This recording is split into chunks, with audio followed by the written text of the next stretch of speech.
तर लाल वादळ म्हणजेच आता लॉंग मार्च मुंबईच्या दिशेने आगेकूच करताना पाहायला मिळतोय। मुंबईच्या दिशेने हा लॉंग मार्च निघालेला आहे। खरं तर किसान सभेच्या नेत्यांसोबत चर्चा होईल अशी देखील माहिती आहे। जे गुजरातला वाहून जाते ते अडवू आणि ते मराठवाड्याला विदर्भाला देऊ। बघा, एक नवा थेंब सुद्धा नव्याने अडवण्यात आलेला नाही। महाराष्ट्राचा कोरडवाहू भाग आजही तसाच वंचित आहे।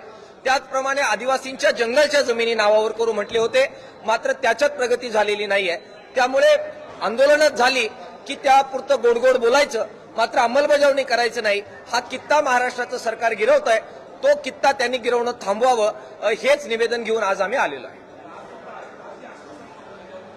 दुर्दैवानं लोकशाहीमध्ये रस्त्यावरचा संघर्ष करणं आणि लोकशाही चौकटीत कायदेशीर मार्गाने लढणं एवढं एकच हत्यार आमच्याकडे आहे। त्यामुळे पुन्हा जगाफटका झाला तर पुन्हा लढणं एवढंच फक्त आमच्या हातामध्ये आहे। जोपर्यंत सरकार मूलभूत प्रश्नांवर आधारित मतदान होऊन निवडून येत नाही, जाती आणि धर्माच्या आधारावर निवड होत राहील आणि शेती आणि मातीच्या प्रश्नावर जोपर्यंत निवडलेलं सरकार येणार नाही, शेतकऱ्यांच्या आणि श्रमिकाच्या माथी दुर्दैवानं असं लढणं येत राहणार आहे।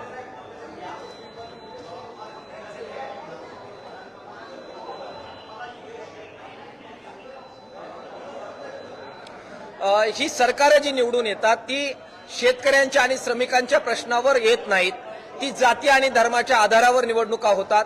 मोठ्या प्रमाणात कॉर्पोरेट सेक्शनकडून जो पैसा येतो त्याचा अमर्याद वापर निवडणुकांमध्ये होतो। निवडणुकांमध्ये कशा प्रकारे बोगस मतदान होतं हे आपण पाहिलेलं आहे।